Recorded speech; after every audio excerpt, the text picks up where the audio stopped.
Hello friend, स्वागत है आपका एग्जाम आइडिया पे। तो जैसे कि मैंने बताया था आप लोगों से कि स्ट्रैटेजी के ऊपर मैं एक वीडियो लेके आने वाला हूँ। तो आज स्ट्रैटेजी के ऊपर वीडियो आ चुकी है फ्रेंड। Beginner strategy. तो जो लोग इससे पहले कोई भी कंपटीशन एग्जाम नहीं दिए हैं, फर्स्ट अटेम्प्ट है उनका, तो वो भी कैसे 90 डेज में एग्जाम क्रैक कर सकते हैं, इसकी पूरी 100% वर्किंग स्ट्रैटेजी में लेके आया हूँ फ्रेंड। तो वीडियो में बने रहिएगा। कैसे, जैसे कि आपने क्वेश्चन देख चुके हो थंबनेल में ही, कितने घंटे पढ़ना है, कैसे पढ़ना है, क्या पढ़ना है, तो ये सारे कुछ, ये बेसिकली यही 3 क्वेश्चन है जो आपको परेशान कर रहे होंगे अगर आप बिगिनर हैं तो।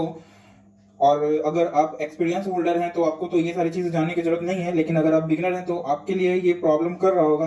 तो कोई बात नहीं फ्रेंड्स, इसकी सॉल्यूशन भी मैं लेके आया हूँ। 100% ये स्ट्रैटेजी काम करेगी, क्योंकि मैं खुद ट्राई किया हूँ और जितने भी मेरे फ्रेंड्स लोग थे सब इस स्ट्रैटेजी को फॉलो किए और अभी अच्छे अच्छे मुकाम पे हैं। अगर इस चैनल पे नए हैं तो चैनल को सब्सक्राइब कर लें, ज़्यादा से ज़्यादा वीडियो को शेयर करें। अगर वीडियो पसंद आ रही है तो फ्रेंड इसे लाइक कर दें और बेल आइकन प्रेस कर दें ताकि इसकी नोटिफिकेशन सबसे पहले आपको मिले। तो चलिए फ्रेंड, वीडियो शुरू करते हैं। जरा सी बात कर लेता हूँ टायर 1 और टायर 2 की। टायर 1 जो है आपकी क्वालिफाइंग मार्क्स नेचर की है, और टायर 2 जो है आपका डिसाइडिंग फैक्टर ही होगा, क्योंकि इसी के बेसिस पे आपका रिजल्ट डिसाइड होगा। यही 390 नंबर है फ्रेंड, जिसमें आपको मैक्सिमम मार्क्स एक्वायर करना है। और ये 200 मार्क्स जो आपको क्वालिफाइंग नेचर का है, उसमें तो बस किसी तरह आपको क्वालिफाई कर जाना है। किसी तरह क्वालिफाई कर जाने का मतलब है फ्रेंड, अगर आप इसमें जो कट ऑफ जो मार्क्स जाती है, अगर उससे आप एक नंबर भी ज्यादा लाते हैं, 0.5 या उतना ही लाते हैं, तो कोई फर्क नहीं है, कोई देखने नहीं जाता, बस आपको केवल क्वालिफाई कर जाना है। इसमें आप 200 में 150 नंबर या 190 नंबर ले आएंगे, कोई महानता नहीं है, वहां आपको कोई नहीं देखने जा रहा है। हाँ, एक चीज होगा कि आपको क्वेश्चन के बारे में पता लग जाएगा, लेकिन उससे ज्यादा कुछ फर्क नहीं पड़ने वाला है। तो कहने का मतलब है कि मेरा टीयर 1 जो है कभी फोकस होना ही नहीं चाहिए। क्यों नहीं होना चाहिए? क्योंकि मुझे टीयर 2 की प्रिपरेशन करनी है। टीयर 1 जो है वो क्वालिफाइंग है, वो क्वालिफाई तो वैसे भी आदमी कर जाएंगे। अगर आप 3 घंटे पूरे ध्यान से अगर पढ़ रहे हैं, सिलेबस कंप्लीट कर रहे हैं, तो क्वालिफाई तो वैसे भी कर जाएंगे फ्रेंड। लेकिन यहाँ पे क्या है, यहाँ सीट पक्का करना है। यहाँ जो इतनी वैकेंसी आई है उसमें एक जगह बनानी है, तो उसके लिए टीयर 2 की प्रिपरेशन करना बहुत ही जरूरी है। जब तक टीयर 2 की प्रिपरेशन नहीं होगी फ्रेंड, आप सीट पक्का नहीं कर सकते हैं, क्योंकि टीयर 2 अगर निकल जाता है तो फिर उसके बाद तो कुछ है ही नहीं है, उसके बाद तो जॉब फिक्स है। तो फ्रेंड, टीयर 2 की प्रिपरेशन इसलिए भी करनी है क्योंकि टीयर 1 के बाद आपको बहुत ज्यादा समय नहीं मिलने जा रहा है। 3 मंथ्स मैक्स टू मैक्स मिलने वाले हैं, मैक्सिमम 3 मंथ्स मिलने वाले हैं, 3 मंथ्स मिलने वाले हैं, इससे ज्यादा नहीं मिलने वाले हैं। तो बिगिनर्स लोगों के लिए ये बहुत ही मुश्किल भरा चैलेंजिंग टास्क है, लेकिन सबसे बड़ा बात है कि ये नामुमकिन नहीं है। अगर आप इसे 100% डेडिकेटेड होकर पढ़ेंगे, इस प्रिपरेशन करेंगे, तो डेफिनेटली ये सीट आपकी हो सकती है, डेफिनेटली होगी भी, अगर आप इसे अच्छे से प्रिपरेशन करते हैं फोकस्ड वे में। जो पहला क्वेश्चन था, कितने घंटे पढ़ें, तो फ्रेंड कितने घंटे पढ़ें ये मैं कैसे आपको बता सकता हूं, क्योंकि हर एक की पोटेंशियल अलग अलग होती है। अगर मैं आपको कह दूं कि 10 घंटा पढ़ना इनफ है, 15 घंटा पढ़ना इनफ है, या फिर 15 घंटे की मैं आपको रूटीन बना के दे देता हूं, तो ये आपके लिए सुटेबल है कि नहीं है, आपके पास 15 आवर है कि नहीं है, ये मुझे नहीं पता फ्रेंड। तो कहने का मतलब है कि अपने पोटेंशियल के अकॉर्डिंग आप टाइम दें। अगर हो सकता है कि आप जिस चैप्टर को लेकर बैठे हैं उसको करने में आपको 1 घंटा में आपसे कर ले, या 2 घंटे में आपसे हो जाए, तो वो आप पे डिपेंड करता है फ्रेंड। तो टोटली जो टाइम मैनेजमेंट है, ये टाइम कितने देर में पढ़ूंगा, ये टोटली आप पे डिपेंडेंट है। लेकिन हाँ, इतना आपको जरूर करना है कि कंटिन्यू रहना है। अगर आप आज 2 घंटा पढ़े हैं तो कल भी कोशिश करना 2 घंटा पढ़ने का, और इसी तरह कंटिन्यूटी बढ़ना और बढ़ाते चला जाना है। कि अगर आपसे शुरू में 2 घंटे से ज्यादा नहीं बैठा जा रहा तो 2 घंटा ही स्टार्ट करना है, 2 घंटा से स्टार्ट करना है, लेकिन डे बाय डे ग्रेजुअली इसको बढ़ाते जाना टाइमिंग को, तब जाके इंप्रूवमेंट आएगा। क्योंकि अभी उतना समय है, इतनी कम टाइम है आपके पास कि 2 घंटे से तो कुछ होने नहीं जाना जा रहा फ्रेंड। क्योंकि इतना ज्यादा इसमें सिलेबस है कि सारे सिलेबस को मद्देनजर रखते हुए आपको पर डे उस हिसाब से रूटीन बनाना होगा कि थोड़ा करके सिलेबस जो है आपका 3 महीनों में सारा कंप्लीट हो जाना चाहिए। 3 महीना भी कहाँ फ्रेंड, लास्ट का 1 मंथ तो आपको केवल मॉक टेस्ट देना है, तो उसमें तो आपको फिर सिलेबस, उससे पहले ही सारा सिलेबस कंप्लीट कर लेना होगा। ये होगी फ्रेंड्स टाइम के बारे में। कुछ इंपॉर्टेंट काम है जो फ्रेंड आपको करनी होगी। करना ये होगा कि आपको एक ऐसा रूटीन बनाना है या फिर ऐसा एक डायरी बनाना है जिसमें आप डेली का कंटेंट क्या आप पढ़े हैं वो आप उसमें लिख सकते हैं कि हाँ, फलना दिन मुझे ये पढ़ना है, उससे अगले दिन मुझे ये पढ़ना है। ये जो आपके कंटेंट हैं, तो वो कंटेंट डेली अपडेट होना चाहिए। दूसरा चीज ये ध्यान रखना फ्रेंड आपको कि avoid long gap and holidays. अगर आपको मन किया कि अरे यार चलो आज जाके मूवी देख लें, या फिर किसी की शादी हो रही तो चलो वहां घूम के आए, तो ये सारी चीज आपको भी नहीं करनी फ्रेंड। आपको बस एक ही चीज रिमेंबर, अपने दिमाग में हमेशा एक ही चीज याद रखना है कि जो भी कुछ गैप लेना या हॉलीडे मनाना या फिर कुछ भी पढ़ाई से दूर जाना तो तभी जाना जब मेरा टीयर 1 कंप्लीट मैं जाके कर लूँ, एग्जाम दे दूँ। जब तक एग्जाम नहीं देते हैं तब तक अपने आप को भी रोक के रखना है इधर उधर ध्यान भटकने से, मतलब टोटल फोकस्ड होना एकदम। फिर तीसरा काम आपको करना है कि एक डाउट डायरी बनाना। डाउट डायरी क्या होगा फ्रेंड, कि आप जो पढ़ें उसके बाद उसमें भी आपको कुछ डाउट रह गया तो वो डाउट आप उस डायरी में मेंशन कर लेंगे। इससे क्या फायदा होगा, इससे जब आप रिवीजन के टाइम में जाएंगे तो आपको वो चीजें नहीं पढ़नी है जो आप क्लियर वे में अंडरस्टूड हो गया, वो आपको वो चीज पढ़नी है जिसमें आपको डाउट रह गया, क्योंकि डाउट क्लियर हो जाएगा एग्जाम क्लियर हो जाएगा। डाउट रह गया तो फ्रेंड एग्जाम में भी रह जाएंगे। कड़वा सच है लेकिन ये तो सच्चाई है। इतनी चीजें करने के बाद जानते हैं फ्रेंड्स कि अगर एग्जाम निकालना है तो कैसे निकलेगा एग्जाम। तो सबसे पहला काम तो आपका यही होना चाहिए, सिलेबस एनालिसिस करना होगा बढ़िया से। सिलेबस क्या कुछ आ रहा है, क्या कुछ चीज से पढ़ना है, और फ्रेंड्स किस किस टॉपिक से क्या क्या क्वेश्चन पूछे गए इस चीज से रिलेटेड मैं वीडियो ऑलरेडी बना चुका हूं। अगर आप वीडियो वो नहीं देखे हैं तो जाके देख सकते हैं फ्रेंड। उसमें आपको बहुत कुछ क्लैरिटी मिल जाएगा कि कौन कौन टॉपिक से कितने कितने क्वेश्चन बनते हैं, कितने कितने क्वेश्चन आ रहे हैं। मे भी इसी पैटर्न को सीजीएल फॉलो करे, क्योंकि ये 2022 का एग्जाम का तो और पैटर्न भी 2022 वाला ही इस बार भी है, तो मे भी वो पैटर्न फॉलो हो। तो सबसे पहला बात ये है कि सिलेबस के बारे में जानना है हमको सबसे पहले कि सिलेबस क्या क्या है। दूसरा, सिलेबस जान के सिलेबस कंप्लीट कर लें। मतलब सबसे पहला बात तो यही कि आपको बेसिक क्लियर करना होगा। अगर बेसिक आपको क्लियर हो गया देन उसके बाद फिर मॉक टेस्ट पे आएंगे। मॉक टेस्ट शुरू से ही लगाने के लिए नहीं बैठ जाना फ्रेंड। अभी आप एग्जाम अभी बिगनर हैं, अभी सिलेबस पूरा कंप्लीट किए ही नहीं और आप पूरा सेट बनाना चालू कर दे तो फ्रेंड ये तक आपको बेसिक क्लियर नहीं होगा। आप क्वेश्चन सॉल्व करने में आपको बहुत प्रॉब्लम होगी, टाइम भी ज्यादा लगेगा फ्रेंड। तो आप ये सब सारी चीज बेवकूफी वाली बात हो जाएगी। तो पहले सिलेबस कंप्लीट करना, फिर उसके बाद मॉक टेस्ट पे आना। जब ये दोनों चीजें आप कर लेते हैं तो लास्ट में फिर आपको रिवीजन करना। रिवीजन किन चीजों को करना, उन चीजों को जिसमें डाउट रह गया है और वो सारी चीजें का जो आप पढ़ चुके हैं लेकिन उसे रिवाइज जब तक नहीं करते रहिएगा। कहा जाता है ना, जितना आप पढ़ रहे हैं, पढ़ना जितना जरूरी है उससे कहीं ज्यादा जरूरी होता है रिवीजन करना। अगर आप रिवीजन कर रहे हैं तो बड़ा से बड़ा एग्जाम भी आप इजी वे में क्रैक कर सकते हैं, क्योंकि revision is the key of success. तो फ्रेंड्स आइए बात करते हैं मैथ्स की। मैथ्स का ही मैं सबसे पहले क्यों सिलेबस बता रहा हूँ फ्रेंड्स आपको, क्योंकि मैथ्स ही वो सब्जेक्ट है जो आपको 100% मार्क्स दिलाएगा। 100% ये मार्क्स दिलाता है फ्रेंड। आप रीजनिंग में 100% एक्यूरेसी के साथ नहीं सॉल्व कर सकते हैं। कोई ना बल्कि रीजनिंग के क्वेश्चन जो है स्टूडेंट को फंसाने लगी है, 1 2 क्वेश्चन 3 क्वेश्चन तक जो है स्टूडेंट को फंसा देते हैं। तो इसलिए रीजनिंग आपको 100% मार्क्स नहीं दिला सकती, लेकिन मैथ्स जो आपको 100% मार्क्स दिलाएगी। इसलिए मैं सबसे पहले मैथ्स के ही सिलेबस डिस्कस कर रहा हूँ और सबसे वास्ट सिलेबस जो है वो मैथ्स का ही है, बहुत वास्ट है। तो उसके लिए समय भी आपको चाहिए। तो चलिए जानते हैं क्या क्या मैथ्स में सिलेबस है। मैथ्स आपको 2 पार्ट में डिवाइड है, अरिथमेटिक और advance. Percentage, ratio and proportion, profit and loss, SICI, average, time and distance, time speed and distance, mixture, age, partnership. तो ये फ्रेंड्स मैं वैसे सिस्टमैटिक वे में अरेंज किया हूँ चैप्टर को, जस्ट जितना वेटेज है उनके एग्जाम में आने का। अगर एडवांस की बात कर लें तो अलजेब्रा है, ट्रिग्नोमेट्री है, नंबर सिस्टम है, LCM HCF है, ज्योमेट्री है, मेंसुरेशन है, कोऑर्डिनेट ज्योमेट्री है, स्टैटिस्टिक्स है, प्रोबेबिलिटी है। तो इतने सारे टॉपिक से आपको एडवांस से क्वेश्चन आते हैं और इसमें से भी फ्रेंड जो ये है कोऑर्डिनेट ज्योमेट्री, स्टैटिस्टिक्स और प्रोबेबिलिटी, ये आपकी मेंस के सिलेबस है। और बाकी यहाँ से यहाँ तक जो आपका है वो टीयर 1 और ये नीचे वाले जो है टीयर 2 के सिलेबस हैं।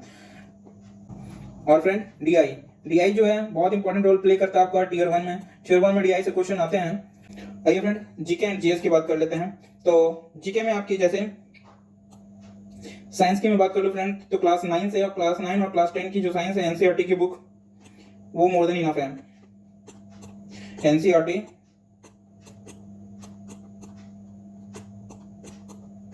NCERT की book friend more than enough है साइंस के लिए। 9 10 की अगर आप इसको थॉरली रीड कर लेते हैं और इसके लाइन बाय लाइन अगर आपको रिमेंबर तो नहीं रहेगा, लेकिन अगर पॉइंट वाइज से नोट्स बना लेते हैं तो फ्रेंड इससे बाहर तो आपकी क्वेश्चन नहीं आने जा रही है। साइंस से रिलेटेड जितने भी क्वेश्चन आते हैं। पॉलिटी हो गया फ्रेंड, तो पॉलिटी में आपको बेसिकली आपको ध्यान किस पे देना है, तो अमेंडमेंट जितने भी हो चुके हैं, आर्टिकल जितने भी आर्टिकल आते हैं, इंपॉर्टेंट आर्टिकल जितने भी, क्या पूरे आप रामायण रखने के लिए बैठ जाएंगे तो हो गया। तो amendment article, borrowed from our constitution में जितने भी बोरोड फ्रॉम हैं वो सारे कुछ। इसके अलावा एज रिलेटेड क्वेश्चन और फिर पावर। तो इतने सारे कुछ अगर आप ऑलरेडी से कर लेते हैं तो फ्रेंड ये मोर देन इनफ है। और फिर वो जो आर्टिकल है उसमें भी आपको फंडामेंटल राइट्स बहुत इंपॉर्टेंट फ्रेंड्स, उससे क्वेश्चन घुमा के पूछे जाते हैं। हिस्ट्री में आपको एंशिएंट हिस्ट्री, मॉडर्न और मेडावल, तीनों से क्वेश्चन देखने को मिलते हैं। लेकिन और तीनों से क्वेश्चन मिला मिला के फ्रेंड आता है, तीनों इक्वली इंपॉर्टेंट है, तो तीनों आपको पढ़ना ही पड़ेगा, कोई उपाय नहीं है। ज्योग्राफी फ्रेंड, ज्योग्राफी में आपको तो पता ही है, मेन जो टॉपिक्स होते हैं वो सारे आपको कर लेने हैं, उससे क्वेश्चन आने वाले हैं। नॉट स्पेसिफाइड, इसमें मैं कुछ स्पेसिफाइड नहीं कर रहा हूँ। Economics, dance form, dance form ये स्टैटिक में भी आता है, आपका करंट में भी आता है, तो ये दोनों टॉपिक दोनों में ये काम कर जाता है। स्पोर्ट्स, स्पोर्ट्स भी आपका दोनों है, और आपका करंट में भी आता है, स्टार्टिंग में भी आता है। Hearts of all spares, trust me in the exam friend, trust me in the exam. मैं ये ऐसे नहीं बता रहा कि मुझ पर विश्वास करो, ये ट्रिक है फ्रेंड। जो स्पेयर्स, जो ट्रोपस स्पेयर, मेसोस स्पेयर्स, ये सारे को याद करने का बस एक ट्रिक है, trust me in the exam, ठीक है। तो इसे आप याद कर सकते हैं, और इससे रिलेटेड क्वेश्चन जितने भी बनते हैं वो आप याद कर सकते हैं, क्योंकि इससे क्वेश्चन आते हैं फ्रेंड। करंट अफेयर की अगर बात कर ले फ्रेंड, तो appointments of India and world, India and world के जितने भी अपॉइंटमेंट होते हैं फ्रेंड, बहुत बेहद इंपॉर्टेंट होते हैं, इससे क्वेश्चन आना ही आना है। केवल इसमें नहीं, जितने भी कंपटीशन एग्जाम होने वाले हैं या होंगे, सभी में अपॉइंटमेंट से तो क्वेश्चन आते ही है फ्रेंड। अगर अपॉइंटमेंट इंडियन है वर्ल्ड में, तब तो मोस्ट इंपॉर्टेंट हो जाता होगा, उससे क्वेश्चन तो बनना ही बनना है। फिर अवार्ड्स, अवार्ड्स आपके सारे awards, sports awards, film award, national awards, जितने भी तरह के अवार्ड्स होते हैं, अवार्ड से तो क्वेश्चन आना ही आना है friend. UNESCO world heritage site, ये रिसेंटली जो है बहुत बूम पे ये टॉपिक है, मतलब 2-3 साल 4 साल से तो क्वेश्चन इस पे आ ही रहा है, कंटिन्यू आ रहा है, हमेशा ही आ रहा है। फीफा रिसेंटली हुआ, जितने भी स्पोर्ट्स ऑर्गेनाइजेशन, बड़े बड़े जो स्पोर्ट्स ऑर्गेनाइज होते हैं और इवेंट्स होते हैं, वो सबसे क्वेश्चन बनते हैं फ्रेंड। तो स्पोर्ट्स से तो खास करके क्वेश्चन बनते ही बनते हैं। अभी रिसेंटली वुमेन प्रीमियर लीग हुआ है, पहला बार वुमेन प्रीमियर लीग हुआ है, तो ये भी WPL से नाम दिया गया था, तो ये भी बहुत इंपॉर्टेंट हो गया है। IPL तो खैर यही था इंपॉर्टेंट हमेशा से।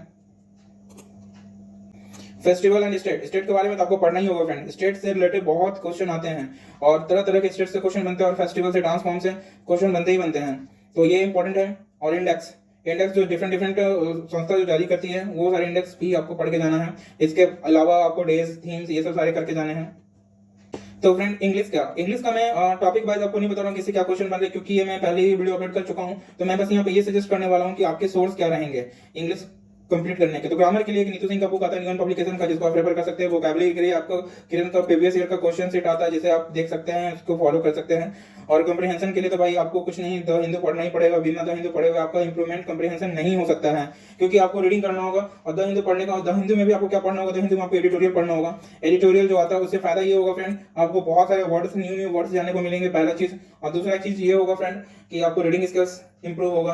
अगर आप ढंग से पढ़ ही नहीं पाएंगे फ्रेंड्स, उसको समझ ही नहीं पाएंगे, तो फिर एग्जाम में क्वेश्चंस कैसे सॉल्व करेंगे। और इसको पढ़ने से एक और फायदा ये है फ्रेंड कि अगर कंप्रीहेंशन हो सकता है कि आपको जो आप यहाँ पे पढ़ के जा रहे हैं हूबहू आपका वहाँ पे आ भी जाए, ये भी एक कभी हो सकता है फ्रेंड। तो अगर ऐसा होगा तो सोने पे सुहागा हो जाएगा फ्रेंड। तो इतने सारे बेनिफिट्स हैं, तो अगर आप द हिंदू नहीं पढ़ेंगे तो फिर एग्जाम क्रैक कैसे होगा। तो आपको तो द हिंदू पढ़ना पड़ेगा। द हिंदू थॉरली रीडिंग चाहिए, एडिटोरियल का मतलब उस पर मेहनत आपको करना पड़ेगा, पेपर पढ़ना होगा, उसकी मीनिंग्स को आपको समझने होंगे, जहाँ वर्ड समझ में नहीं आ रहा उसका मीनिंग आपको एक डायरी बनाना होगा, जिसमें आपको लिखना पड़ेगा, वो सारे वर्ड का एक कलेक्शन आपके पास हो जाएगा फ्रेंड। ये 90 डेज में आपको इतने सारे काम करने हैं, अगर दिल से आप काम करेंगे तो सीट वहां पक्का हो जाएगी आपकी। आइए फ्रेंड, तो जान लेते हैं स्ट्रेटेजी क्या होगी हमारे 90 डेज की। 90 दिनों में हम ऐसा क्या कर लेंगे फ्रेंड। अगर मैं बिगनर हूं, मैं आज तक कभी भी कोई भी कंपटीशन का एग्जाम नहीं दिया हूं, लेकिन फिर भी मेरा फोकस बस यही है, मेरी चाहत और पूरी डेडिकेशन के साथ मैं बस यही चाहता हूं कि मुझे एक सीट सीजीएल की मिल जाए। तो ऐसा मैं क्या करूंगा कि सीजीएल की सीट मेरे लिए पक्का हो जाएगा। सबसे पहले तो आपको कंप्लीट करना सिलेबस को 60 डेज में। ये 60 डेज क्यों फ्रेंड, ऊपर में मैंने 90 लिखा, आपको मैं 60 बोल रहा हूँ, क्योंकि फ्रेंड लास्ट का 30 डेज आपको रिजर्व रखना है revision mock test, revision mock test, बस इतने ही काम करना है लास्ट का 30 डेज में। उसमें एक्स्ट्रा कुछ काम नहीं करना है कि हाँ फलना चीज में पढ़ लिया वो करूँ, केवल रिवीजन चलेगा। और तीसरा चीज ये चलेगा करंट अफेयर। करंट अफेयर तो एक भी दिन छूटना नहीं है करंट अफेयर को, वो जब तक एग्जाम होगा तब तक आपको करंट अफेयर पढ़ना है, चाहे ये टीयर 1 की बात हो या टीयर 2 की बात हो। करंट अफेयर एक दिन के लिए भी आपके पलकों से ओझल नहीं होना चाहिए। Practice 5 year question bank in last 30 days. ये फ्रेंड आप लास्ट 30 डेज में इसलिए बोल रहा हूं क्योंकि पहले तो आपको सिलेबस 60 डेज में कंप्लीट करना है। और सिलेबस कंप्लीट करना है मतलब ऐसा नहीं खाना पूर्ति कर रहे हैं, सिलेबस ऐसा कंप्लीट होना चाहिए कि मैं टीयर 2 लेवल की जो क्वेश्चन होंगे उससे भी मैं टैकल कर लूं। ऐसा नहीं कि अभी मैं टीयर 1 की प्रिपरेशन कर रहा हूं तो ऊपर ऊपर से मैं सिलेबस कंप्लीट कर लिया, हाँ मेरा तो 90-60 डेज में सिलेबस कंप्लीट हो गया, पूछ लो क्वेश्चन बना के रख देता हूं टीयर 1 की। भाई टीयर 1 की बात कौन कर रहा है, टीयर 2 का बात कर रहा हूं। मेंस का क्वेश्चन तुमसे बनना चाहिए, वो क्वेश्चन बन जाएगा तब समझो कि तेरा सिलेबस कंप्लीट हो गया है, वरना वो 60 डेज तुम्हारे वेस्टेज में चले गए हैं। क्योंकि लास्ट अगर तुम्हारा टीयर 1 भी अगर आपके हो जाते हैं और टीयर 2 में जो आपको 2.5 महीना का जो समय मिला, तो ऐसा नहीं है कि आप 2.5 महीना में पूरा सिलेबस फिर से रिवीजन करके बैठ जाओगे, सवाल ही नहीं पैदा होता है। क्योंकि वो लेवल एडवांस आने वाली है, जो आप लेवल यहाँ पे देखेंगे टीयर 1, उससे वो एडवांस लेवल की वहाँ पे क्वेश्चन बनेगी, तो आपको वहाँ पे एडवांस लेवल का क्वेश्चन प्रैक्टिस करना है, ज्यादा मॉक लगाना है, ज्यादा आपको रिवीजन करना है। तो जो करना है प्रिपरेशन सिलेबस की वो आपको इन्हीं 60 डेज में करनी है, इस हिसाब से करना है कि सारा का सारा सिलेबस जो है 60 डेज में कंप्लीट हो जाना चाहिए। और ये भी बात है ना फ्रेंड, अगर आप टीयर 1 में ही क्रैक नहीं कर पा रहे हैं तो फिर मेंस तो आप भूल ही जाए। तो ये भी एक फोकस में रखना है कि भाई ऐसा ना हो कि ज्यादा पढ़ने के चक्कर में और टीयर 1 का ही बारे में ध्यान देना छोड़ दिया और टीयर 1 भी मेरे हाथ से चला गया तो टीयर 2 तो फिर बात ही खत्म। तो ऐसा भी नहीं करना फ्रेंड। टीयर 1 एवरी टाइम आपके माइंड में होना चाहिए कि टीयर 1 भी इक्वली इंपॉर्टेंट है, वो पहला स्टेज है। तो पहला स्टेज क्लियर नहीं होगा तो फिर दूसरा स्टेज का तो बात ही नहीं बनता है। एक मॉक टेस्ट आपको एक वीक में लगाना है। वीक में किसी भी दिन आपको जो सुटेबल लगे, जिस दिन आपको लगे कि आप टेस्ट दे सकते हैं, वो अपने रूटीन में डाल दें कि फलना डेज को मैं टेस्ट दूंगा। तो वो आपको वीक में किसी भी दिन, ऐसा जरूरी नहीं है, लेकिन वीक में एक टेस्ट आपको देना ही देना है, मॉक टेस्ट। ये कब तक, ये पहले 30 डेज, जो अभी 90 डेज है उसमें से फर्स्ट 30 डेज में आपको एक मॉक मतलब 30 दिन में आपको 4 mock, max to max 4 mock या 5 मॉक जाएगा, बस इतना ही होगा। तो 4 से 5 मॉक आपको एक महीना में दे देना है। फिर दूसरे महीना में क्या होगा फ्रेंड, आपको मॉक की नंबर बढ़ानी है, आपको सेकंड मंथ में 2 मॉक टेस्ट लगाना है एक वीक में। इस तरह से आप 8 से लेकर 10 के बीच में आप मॉक टेस्ट लगा देंगे। तो अभी 5 फिर 10 तो 15 मॉक टेस्ट अभी तक आपके हो चुके हैं। और लास्ट के 30 डेज में आपको पर डे एक मॉक लगाना, मतलब 30 डेज में 30 मॉक टेस्ट, यानी टोटल अभी तक आपने 45 मॉक टेस्ट लगा लिए। तो फ्रेंड अगर आप 45 मॉक टेस्ट लगा लिए हैं तो उसमें आप गुना कर दें 100 से, तो कितना हो गया फ्रेंड, आप कितने क्वेश्चन अभी तक सॉल्व कर चुके हैं, इतने क्वेश्चन अभी तक आपने सॉल्व कर दिया है। ये क्वेश्चन हो गया प्लस 5 ईयर का प्रीवियस ईयर, 5 ईयर का प्रीवियस ईयर क्वेश्चन आपने सॉल्व कर दिया है। उसके अलावा आपने कंप्लीट सिलेबस कर दिया है, उसके अलावा आपने रिवीजन कर दिया है। तो अब बताइए फ्रेंड्स कि एग्जाम आपके कैसे नहीं निकलेंगे अगर आप इतनी मेहनत कर चुके हैं तो।